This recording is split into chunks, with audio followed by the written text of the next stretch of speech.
పిల్లల్ని హాస్టల్లో చేర్పిస్తే మంచి ఎడ్యుకేషన్ వస్తుంది.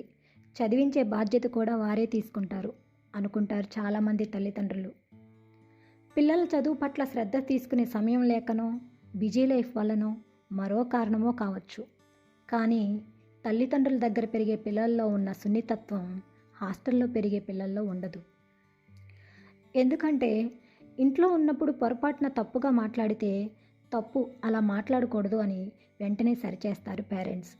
అలాంటి వాతావరణం హాస్టల్లో ఉండదు. ఈ కథలో కూడా రవికాంత్, వేదవతిల పిల్లలు అలా కావటానికి దారితీసిన పరిస్థితులు ఏమిటి? వారి తప్పు తెలుసుకోగలిగారా? ఏం జరిగింది?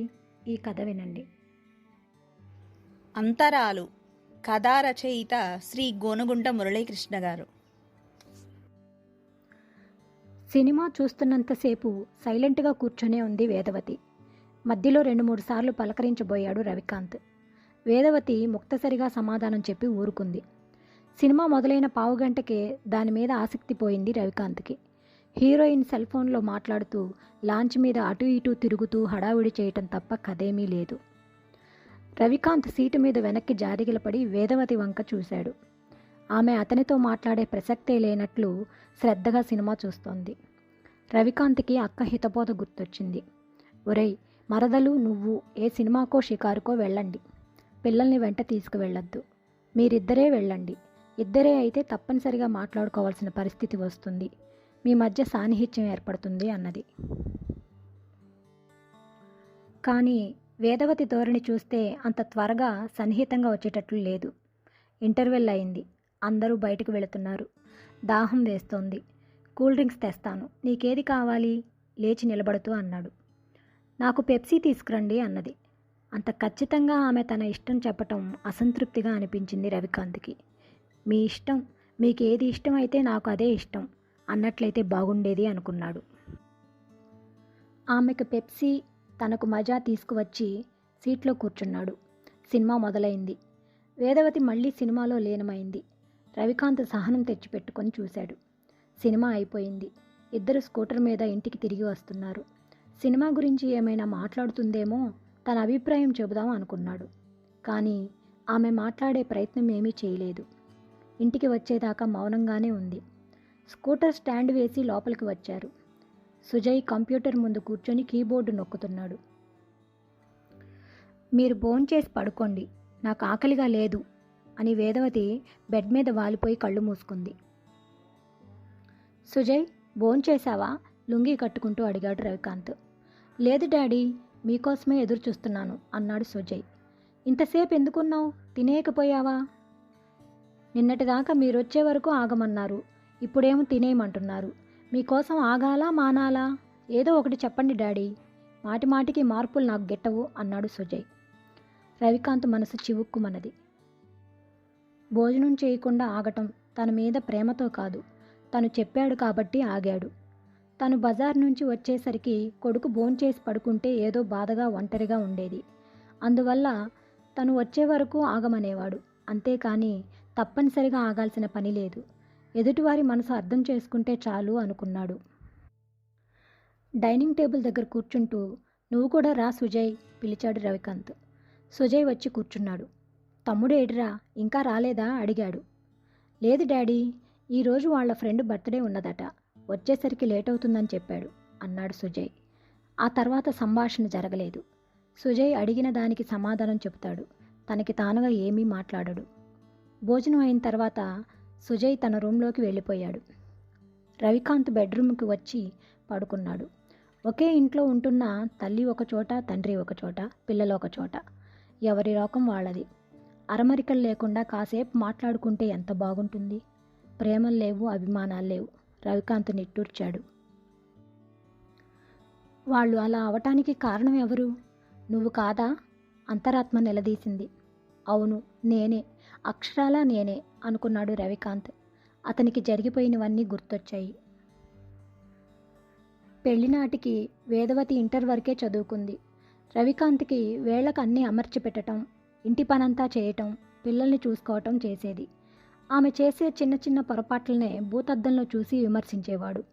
కాఫీ తాగగానే కప్పులు తీసి కడగలేదని, ఇలాంటివే చిన్న చిన్న కారణాలకే నిలదీసేవాడు. తనలో పొరపాట్లను వేదవతి ఎత్తి చూపిస్తే ఒళ్ళు మండిపోయేది. తనను తప్పు పట్టడం సహించలేకపోయేవాడు. రాను రాను వేదవతి విసిగిపోయి అతనికి సమాధానం చెప్పటం మానేసింది. దృష్టి చదువు వైపు మరల్చుకుంది. డిస్టెన్స్ ఎడ్యుకేషన్ ద్వారా డిగ్రీకి కట్టింది. పరీక్ష ఫీజు కట్టడానికి రవికాంత్ అతి కష్టం మీద ఒప్పుకునేవాడు.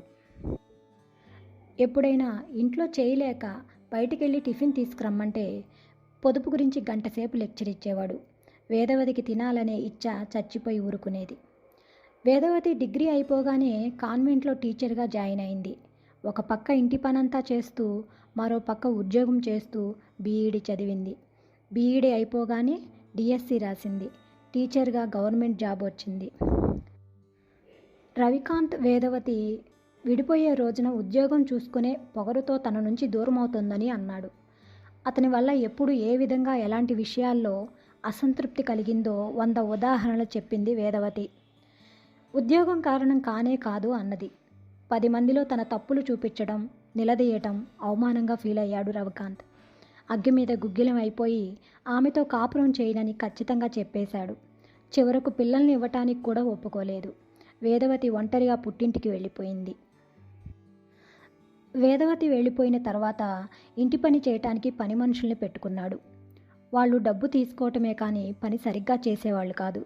పైగా పిల్లల్ని చూసుకోవటం అదనపు బాధ్యత. ఈ బాధలన్నీ పడలేక పిల్లల్ని హాస్టల్లో చేర్పించాడు. డబ్బు కడితే చాలు, చదువుతో పాటు తిండి తిప్పలు అన్నీ వాళ్లే చూసుకుంటారు అనుకున్నాడు. తను వండుకొని తినేవాడు. వండుకోలేని రోజు హోటల్లో తినేవాడు. భార్య ఉన్నప్పుడు ఇల్లు ఊడవటం, అంట్లు తోమటం వంటి ఏ పనులు నామోషిగా భావించేవాడో అవే పనులు అనేక సార్లు చేయాల్సి వచ్చింది. ఏ టిఫిన్ కొనటానికి 10 రూపాయలు ఖర్చు పెట్టడానికి పొదుపు గురించి ఆలోచించేవాడో ఇప్పుడు అలాంటి వాటి కోసం అంతకు 100 రెట్లు ఖర్చు పెట్టాల్సి వచ్చింది. అప్పుడప్పుడు అక్క శ్యామల ఇంటికి వెళ్ళేవాడు. తను ఎప్పుడు వెళ్ళినా అక్క ఆప్యాయంగా చూసి అన్నం పెట్టేది. శ్యామల కూడా ఉద్యోగస్తురాలే. బావ అక్కకి ఇంటి పనుల్లో సహాయం చేస్తుండేవాడు. ఏ పనైనా ఇద్దరూ చర్చించుకొని చేసేవారు. ఆఖరికి పిల్లల విషయం కూడా. పెళ్ళైన 4 ఏళ్లకి మొదటి బిడ్డ పుట్టాడు. తర్వాత 5 ఏళ్లు గ్యాప్ ఇచ్చి రెండో బిడ్డను కన్నారు. రవికాంత్కి పెళ్ళైన 2 ఏళ్లలోపే 2 పిల్లలు పుట్టారు. అందువల్ల శ్యామల పిల్లలు రవికాంత్ పిల్లల కన్నా చిన్నవాళ్ళు. శ్యామల ఆమె భర్త ప్రతిదీ ప్లాన్ ప్రకారం చేసుకునేవారు. ఒకరికొకరు కష్ట నష్టాలు చర్చించుకుంటారు. స్వంత ఇల్లు కట్టుకున్నారు. ఇంట్లో ఖరీదైన వస్తువులు ఏర్పరచుకున్నారు. పిల్లల చదువు పట్ల శ్రద్ధ తీసుకునేవారు. ఆ పిల్లలు కూడా ఎంతో క్రమశిక్షణతో ఉంటారు. రవికాంత్కి అక్కడికి వెళితే హాయిగా ప్రశాంతంగా ఉంటుంది. శ్యామల తమ్ముడికి తప్పులు వివరించి చెప్పేది. రవికాంత్ వేదవతి విడిపోయి 8 ఏళ్ళు అయింది. ఒరేయ్, మీరిద్దరు విడిపోయి 8 ఏళ్ళు అయింది. ఎవరి పంతం మీద వాళ్ళున్నారు. ఈ 8 ఏళ్ళు విడిగా ఉండి ఏం సాధించావు? జీవితంలో 8 ఏళ్ల కాలం కోల్పోయినట్లే కదా. అంతేకాదు, 9 మాసాలు మోసి కనిపించిన తల్లికి బిడ్డల్ని దూరం చేయటం ఎంతవరకు సబబు? నా మాట విని ఇద్దరు కలిసి ఉండండి. నేను బావగారి వెళ్ళి మాట్లాడతాం. ఆ అమ్మాయికి నచ్చజెబితే కాదనదని నా నమ్మకం అన్నది శ్యామల. రవికాంత్ ఆలోచించాడు. తన పంతం నెగ్గించుకున్నాడనే పేరే కానీ ఈ 8 ఏళ్లలో సుఖపడిందేముంది? తనకి వయసు మీద పడుతోంది.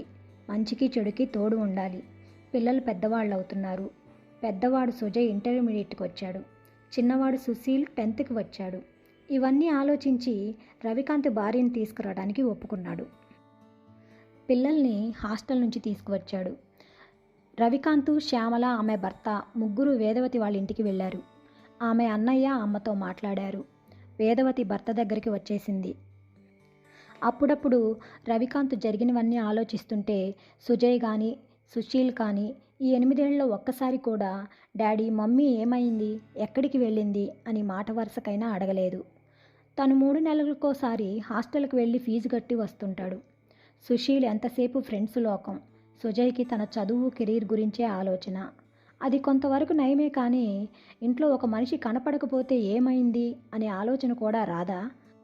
రేపు 4 రోజులు కనపడకపోతే తనను కూడా ఇలాగే మరిచిపోతారేమో ఆలోచిస్తున్న రవికాంత్ మనసు వ్యధాభరితంగా అయిపోయింది. వేదవతి వచ్చిన దగ్గర నుంచి ఎక్కువ కాలం మౌనంగానే ఉంటోంది. అన్ని పనులు యథావిధిగా చేస్తోంది. తనతో ఆర్గ్యుమెంట్ పెట్టుకోవటం లేదు. స్కూలు, పాఠాలు, ఇల్లు అంతే. ఒక విధంగా ఆలోచిస్తే మొదట్లో కూడా ఇలాగే ఉండేది. అప్పటికి ఇప్పటికీ ఆమెలో పెద్ద మార్పేమీ లేదు. తనే అతిగా పోయి బాధ పెట్టాడు. రవికాంత్లో క్రమక్రమంగా పశ్చాత్తాపం కలగసాగింది. సెల్ ఫోన్లో రింగ్ టోన్ వినిపించింది. దీర్ఘాలోచనలో మునిగిపోయిన రవికాంత్ చేయి చాపి టీపాయ్ మీదున్న సెల్ ఫోన్ అందుకున్నాడు. వేకప్ అలారం 5 గంటలు సూచిస్తోంది. దాన్ని ఆపి కళ్ళు మూసుకున్నాడు అలసటగా. వేదవతి వచ్చి 6 నెలలైంది. ఆ రోజు రవికాంత్ ఆఫీస్ నుంచి వచ్చాడు. వేదవతి మంచినీళ్ళు అందిస్తూ అమ్మకి ఆరోగ్యం బాగాలేదట. అన్నయ్య ఫోన్ చేశాడు. నాన్నగారు పోయిన తర్వాత అమ్మ బాగా డల్ అయిపోయింది. వెళ్ళి చూడాలనిపిస్తోంది. మీరు వెళ్ళమంటే వెళతాను అన్నది. తను వద్దంటే మానివేస్తుంది. అందులో సందేహం లేదు. ఆడపిల్లకి కన్నతల్లిని చూడటానికి కూడా భర్త పర్మిషన్ కావాలా?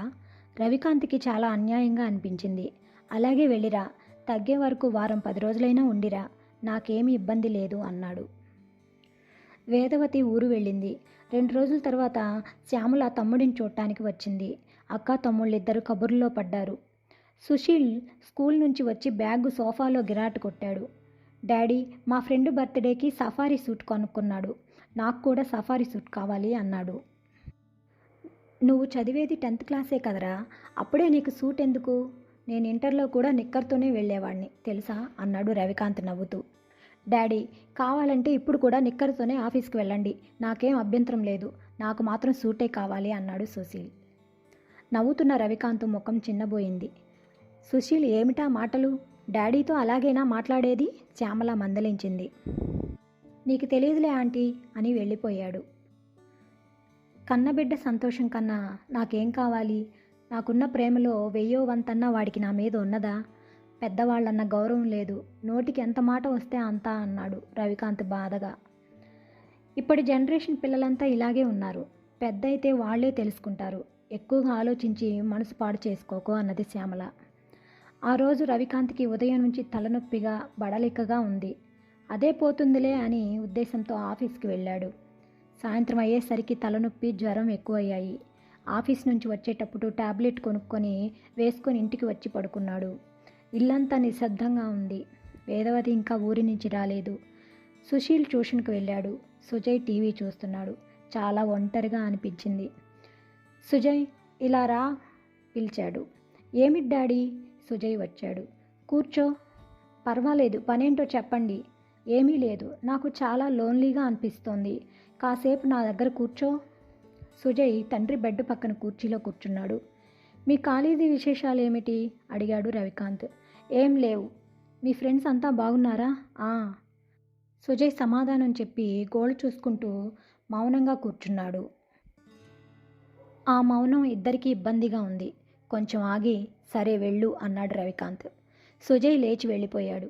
కుర్చీలో కాకుండా తల దగ్గర కూర్చొని ఎలా ఉంది డాడీ అని నుదుటి మీద చేయి వేసి చూస్తే కాసేపు కణతలు నొక్కితే పొంగిపోయి ఉండేవాడు రవికాంత్. ఆ కొంచెం ఆదరణ, అభిమానం కూడా చూపలేదు కొడుకు. సాయంత్రం సుశీల్ స్కూల్ నుంచి వచ్చాడు. రవికాంత్కి కొడుకుల దగ్గర నుంచి కాస్తంత ఆప్యాయత, మరేదో కావాలనిపిస్తోంది. దగ్గర కూర్చొని తన్ని కుశల ప్రశ్నలు అడగాలని, ఆదరణగా మాట్లాడాలని అనిపిస్తోంది.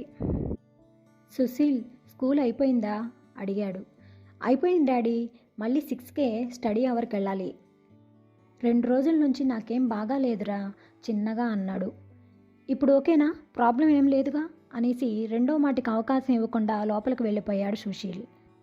రవికాంత్ గాఢంగా నిట్టూర్చాడు. మర్నాడు వేదవతి ఊరి నుంచి వచ్చింది. రవికాంత్ దుప్పటి కప్పుకొని ఉన్నాడు. అలా ఉన్నారే, ఒంట్లో బాగాలేదా? నుదుటి మీద చేయి వేసి చూస్తూ అన్నది. ఏమీ లేదు, కొంచెం తలనొప్పిగా ఉంది, టెంపరేచర్ పెరిగింది. వేదవతి పక్క గదిలోకి వెళ్ళి జెండు బామ్ తీసుకువచ్చి అతని తల దగ్గర కూర్చొని నుదుటికి రాసి వేళ్లతో నొక్కసాగింది. నువ్వు అప్పుడే వచ్చావే, మీ అమ్మగారికి ఎలా ఉంది? అమ్మ సొంత ఇంటిని వదిలి రానని గోల. ఒక్కదానివే ఎలా ఉంటావు? నా దగ్గరకు వచ్చేయమని అన్నయ్య అంటాడు. అందరూ నచ్చ చెప్పిన తర్వాత ఒప్పుకుంది. అన్నయ్యతో వెళ్ళిన తర్వాత నాకు నిశ్చింతగా అనిపించింది. మీరెలా ఉన్నారు? భోజనం అది? బ్రెడ్ తెచ్చుకున్నాను, తినాలనిపించలేదు, ఇంకా మిగిలి ఉంది. పిల్లలు డాక్టర్ దగ్గరికి తీసుకువెళ్ళలేదా? చదువుకునే పిల్లలు, పాపం వాళ్ళకెక్కడ వీలవుతుంది అన్నాడు.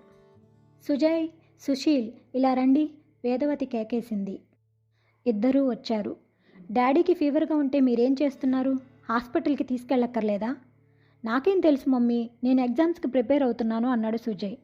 తెలియకపోతే తెలుసుకోవాలి. మీ చదువులకి సరదాలకి ఎంతెంత ఖర్చు అవుతోంది? అవన్నీ డాడీ కష్టపడి సంపాదించబట్టే కదా ఇప్పుడు నేనున్నాను. నేను రాకముందు డాడీనేగా మీ గురించి పట్టించుకుంది. డాడీ పట్టించుకోకుండా వదిలేస్తే మీరిద్దరు ఎక్కడుండేవారు? అంత కష్టపడే మనిషి కదలకుండా పడుకున్నారంటే ఏమైందో అని ఆలోచించిన అవసరం లేదా? సుశీల్, ట్యాక్సీ పిలుచుకురా, డాడీని హాస్పిటల్కి తీసుకెళ్దాం అన్నది. మమ్మీ, నా కోసం ఫ్రెండ్స్ ఎదురు చూస్తుంటారు, నేను వెళ్ళాలి. నోర్మి, డాడీని ఈ స్థితిలో వదిలి వెళ్తానంటానికి సిగ్గులేదు? నీలాంటి ఫ్రెండ్స్ 100 మంది ఉంటారు. వాళ్ళకి నువ్వు నచ్చకపోతే నిన్ను వదిలేసి ఇంకో ఫ్రెండ్ దగ్గరికి వెళ్ళిపోతారు. తల్లిదండ్రులు అలా వదిలి వెళ్ళగలరా? ఇక మాట్లాడుకు, వెళ్ళి ట్యాక్సీ తీసుకురా ఆజ్ఞాపించింది వేదవతి. సుశీల్ కిక్కురుమనకుండా వెళ్ళిపోయాడు. వేదవతి, సుజయ్ అతన్ని లేపి కూర్చోబెట్టారు. సుజయ్ తండ్రికి చలి వేయకుండా భుజం చుట్టూ శాలువా కప్పాడు. సుశీల్ 5 నిమిషాల్లో ట్యాక్సీతో తిరిగి వచ్చాడు. ట్యాక్సీలో వెళుతుంటే రవికాంత్కి అటుపక్క ఇటుపక్క భార్య పిల్లలు కూర్చున్నారు. అతనికి చాలా సంతృప్తిగా, సెక్యూరిటీగా అనిపించింది. డాక్టర్ బ్లడ్ టెస్ట్ చేశాడు, మెడిసిన్స్ వ్రాశాడు, సెలైన్ పెట్టాడు. ఇంటికి తిరిగి వచ్చారు. వేదవతి బ్రెడ్ పాలల్లో టోస్ట్ చేసి భర్తకు అందించింది. సుశీల్, సుజయ్ వాళ్ళ రూముల్లోకి వెళ్ళారు. వేదవతి భర్త బెడ్ మీద కూర్చుంది. పిల్లల్ని చూస్తుంటే ఒక్కోసారి నాకు చాలా బాధ వేస్తుంది. అన్న అనే అనురాగం వాడికి లేదు, తమ్ముడనే అభిమానం వీడికి లేదు. వాళ్ళిద్దరికీ నేనంటే గౌరవం లేదు అన్నాడు రవికాంత్. వాళ్ళని అనటానికి కూడా లేదు. వాళ్ళు పెరిగిన వాతావరణం అలాంటిది. పిల్లల మీద తల్లిదండ్రుల ప్రభావం అధికంగా ఉంటుంది. కుటుంబ వాతావరణం చక్కగా ఉండి పిల్లలు ప్రేమాభిమానాల మధ్య పెరిగితే మంచిగా తయారవుతారు. మీ అక్కయ్య గారి పిల్లలు చూడండి, తల్లిదండ్రులతో ఎంత అటాచ్మెంట్ ఉంటుందో. మీ అమ్మా నాన్న కూడా మిమ్మల్ని ప్రేమాభిమానాలతో చూడబట్టే కదా మీరు, మీ అక్కయ్య గారు ఇప్పటికి కూడా అంత అభిమానంగా ఉంటారు. మన ఇంట్లో ఎప్పుడూ మనస్పర్ధలే. అయినా నేను సర్దుకుపోవటానికే ప్రయత్నించాను. తర్వాత సుజయ్ని, సుశీల్ని హాస్టల్లో చేర్పించారు. ఏళ్ల తరబడి హాస్టల్లో ఉండటం వల్ల వాళ్ళు అక్కడి మెకానికల్ లైఫ్కి అలవాటు పడిపోయారు. సడన్గా ఇంటికి తీసుకొచ్చేసాం. అక్కడి వాతావరణం వేరు, ఇక్కడి వాతావరణం వేరు. ఈ అంతరాల వల్లే వాళ్ళు ఆ విధంగా ప్రవర్తిస్తున్నారు. వాళ్ళు ప్రశాంతంగా ఉన్నప్పుడు వాళ్ళ ప్రవర్తన వల్ల మీకెంత బాధ కలుగుతుందో అర్థమయ్యేటట్లు ఎడమర్చి చెబుతాం. మరీ చిన్న వయసు కాదు కాబట్టి అర్థం చేసుకుంటారు. నేను కూడా ఇక్కడికి వచ్చిన తర్వాత మీతో మనస్ఫూర్తిగా కలవలేకపోయేదాన్ని. సుదీర్ఘకాలమే దూరంగా ఉండటం వల్ల మన బంధం బలహీనపడింది. వియోగం అనేది కొద్ది కాలమే ఉండాలి. మరీ ఎక్కువ కాలం అంటే మనుషుల మధ్య బంధాలు తెగిపోతాయి. మీలో రియలైజేషన్ కలిగిందని క్రమక్రమంగా అర్థం చేసుకున్నాను అన్నది వేదవతి. నీకు దూరంగా ఉండటం నా జీవితంలో చేసిన పెద్ద తప్పు. దూరంగా ఉన్నప్పుడు ఒక్కరోజు కూడా సంతోషంగా గడిపింది లేదు. గతం గురించి బాధపడుతూ ఉంటే వర్తమానం కోల్పోతాం. ఇక నుంచి మనం ఇద్దరం ఒకటిగా ఉండి పిల్లల మనసుల్లో అంతరాలను తొలగిద్దాం.